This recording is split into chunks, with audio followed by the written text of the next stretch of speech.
Alright, the rain is coming. Man, it is darker than dark behind us.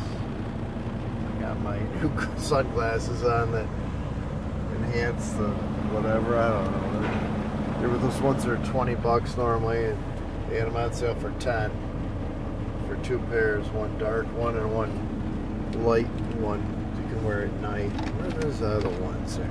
Oh, these here. I don't know what they're called, but they're pretty good. They're polarized also. They make everything look a little weird sometimes. But this guy's, we're at the site here. It's this company's, like their yard where they keep everything. So we're stockpiling topsoil. We made that whole pile of topsoil back there. Yeah, this rain's gonna hit us really hard. It's really bad back there behind us. You can't see it here, but so, whoop, he wants me to dump, I guess. So I'm backing up.